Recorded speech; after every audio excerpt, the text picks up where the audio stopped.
Good afternoon, students. How are you? Hope you all will be fine. So, I hope you understood all the topics we discussed yesterday. Now we will study about the plasma membrane. Actually, what is plasma membrane? The outermost covering of the cell is called the plasma membrane. Actually, it protects the cell from mechanical injury. It helps to give a definite shape to the cell. It has many functions. It is 6 to 8 nanometer thick. It means the thickness of plasma membrane is 6 to 8 nanometer, and it is actually made up of lipids and proteins.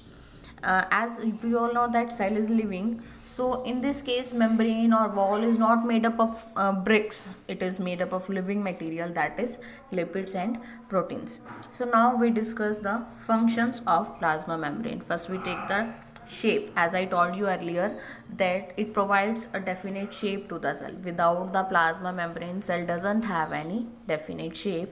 Another one is mechanical barrier.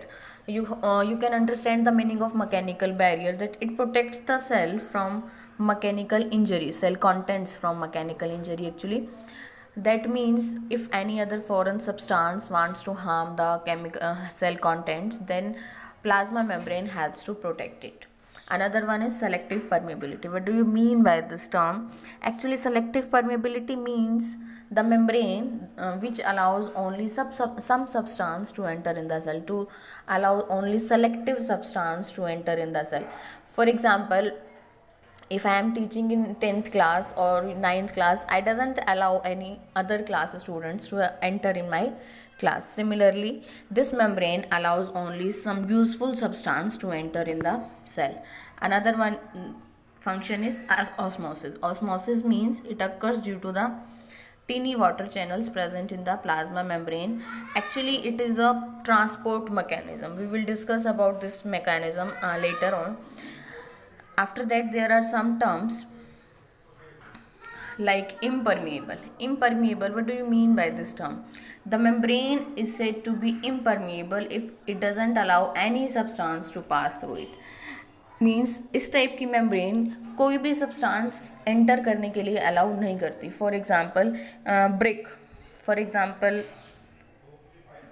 wall, we can say that no substance can enter in that wall.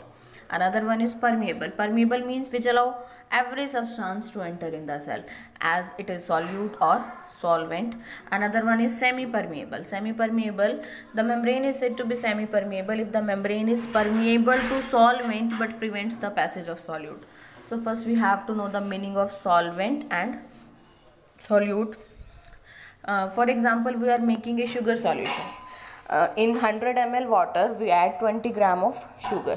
So 100 ml water is the solvent and 20 gram sugar is the solute. You can understand the meaning of solvent and solute, and the solvent plus solute makes a solution. So semi-permeable membrane is that which allows only the passage of solvent, not the solute. Means water can pass through that membrane but sugar can't pass through this membrane. And selective permeable is that membrane which allows only the passage of some selected